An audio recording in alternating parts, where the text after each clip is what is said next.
Halo semuanya. Nah, di video kali ini aku, Rahma Vivi Aryana, yang biasa dipanggil Vivi, akan menjelaskan mengenai sejarah komunikasi nih. Nah, buat kalian stay tune terus ya. Nah, apa sih definisi dari sebuah komunikasi itu? Komunikasi adalah prasyarat kehidupan manusia. Karena tanpa melakukan komunikasi, seseorang dipastikan akan tersesat. Dua orang dikatakan melakukan interaksi apabila masing-masing melakukan aksi dan juga reaksi. Nah, hal ini dalam ilmu komunikasi disebut sebagai tindakan komunikasi. Lalu, apa aja nih aspek-aspek dari ilmu komunikasi sendiri? Ilmu komunikasi merupakan salah satu cabang ilmu pengetahuan yang termasuk dalam kelompok ilmu-ilmu sosial atau social science. Aspek-aspek yang terdapat dalam kajian ilmu komunikasi adalah aspek sosial, aspek budaya, aspek ekonomi, politik, dan juga kehidupan manusia.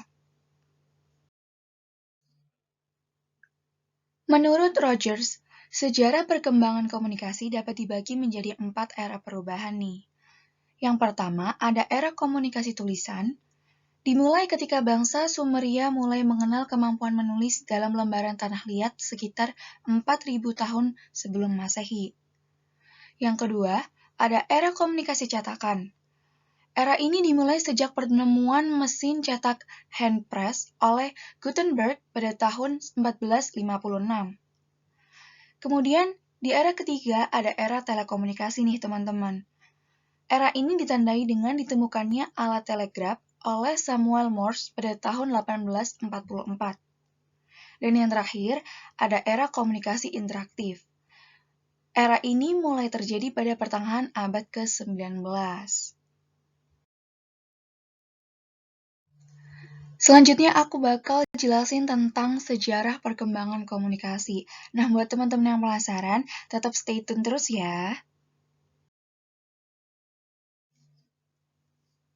Sejarah perkembangan ilmu komunikasi sendiri nih, memiliki 4 periode. Periode yang pertama adalah periode tradisi retorika. Periode ini dimulai sejak zaman Yunani kuno nih, teman-teman. Pengertian retorika sendiri menurut Aristotle merupakan menunjukkan kepada segala upaya yang bertujuan untuk persuasi. Aristoteles menyatakan bahwa retorika mencakup 3 unsur, yakni yang pertama ada ethos, yaitu kredibilitas sumber, dan yang kedua ada pantos, atau hal-hal yang menyangkut emosi atau perasaan, dan yang ketiga ada logos, atau hal-hal yang menyangkut tentang fakta. Kemudian yang kedua ada periode pertumbuhan ilmu komunikasi. Periode ini muncul antara tahun 1900 sampai Perang Dunia Kedua. Ada 3 perkembangan penting yang terjadi pada masa ini. Yang pertama adalah penemuan teknologi komunikasi seperti telepon, telegraf, radio, dan juga TV. Yang kedua, proses industrialisasi dan modernisasi yang terjadi di negara-negara Eropa Barat dan Amerika. Yang ketiga, pecahnya Perang Dunia I dan Kedua nih teman-teman. Secara umum, bidang-bidang studi komunikasi yang berkembang pada periode ini meliputi hubungan komunikasi dengan institusi dan masalah-masalah politis kenegaraan, peranan komunikasi dalam kehidupan sosial, analisis psikologi sosial komunikasi, komunikasi dan pendidikan, propaganda, dan juga penelitian komunikasi komersial. Nah, untuk periode ketiga adalah periode konsolidasi. Rentang waktu periode ini adalah mulai Perang Dunia II hingga tahun 1960-an. Wah, lama banget ya teman-teman. Kristalisasi ilmu komunikasi pada periode ini ditandai oleh 3 hal, yaitu yang pertama adanya adopsi perbendaharaan, istilah-istilah yang dipakai secara seragam. Yang kedua, munculnya buku-buku yang membahas tentang pengertian dan proses komunikasi. Ketiga, adanya konsep-konsep baku tentang dasar-dasar proses komunikasi. Lalu di periode keempat, ada periode teknologi komunikasi. Periode ini dimulai dari tahun 1960-an hingga saat ini.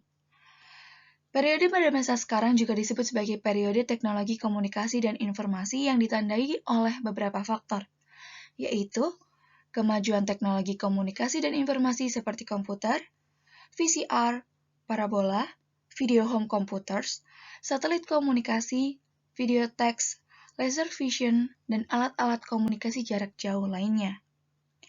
Yang kedua, tumbuhnya industrialisasi media yang tidak hanya bersifat nasional, tetapi juga regional dan juga global. Yang ketiga, ketergantungan terhadap situasi ekonomi dan politik global. Yang keempat, semakin gencarnya kegiatan pembangunan ekonomi di seluruh negara. Serta yang kelima adalah semakin meluasnya proses liberalisasi ekonomi dan politik. Nah, teman-teman, komunikasi sebagai ilmu pengetahuan juga memiliki karakteristik nih. Apa aja sih karakteristiknya? Yang pertama, komunikasi adalah suatu proses. Dalam hal ini, komunikasi diartikan sebagai tindakan yang terjadi secara berurutan, yaitu memiliki tahap serta berkaitan satu sama lain dalam kurun waktu tertentu. Proses dari komunikasi bersifat dinamis, yang berarti komunikasi selalu mengalami perubahan dan berlangsung secara terus-menerus nih. Yang kedua, komunikasi adalah upaya yang disengaja dan memiliki tujuan. Hal ini berarti komunikasi dilakukan secara sadar, disengaja, serta memiliki tujuan tertentu.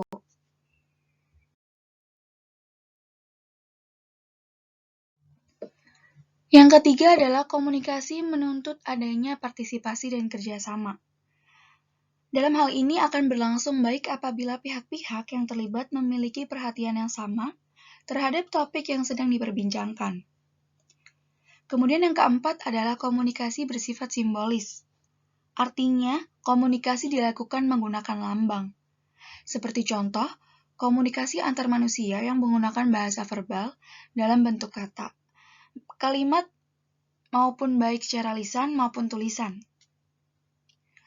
Yang kelima adalah komunikasi bersifat transaksional. Hal ini seberapa besar tujuan yang kita harapkan dan juga tindakan komunikasi yang dilakukan.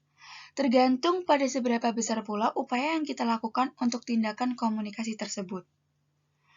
Keberhasilan dari sebuah komunikasi tidak ditentukan hanya oleh satu pihak saja nih teman-teman. Kemudian, karakteristik yang terakhir adalah komunikasi menembus faktor dan ruang. Pelaku komunikasi tidak harus hadir dan terlibat di waktu yang sama, ditambah dengan kemajuan teknologi yang semakin mempermudah segalanya.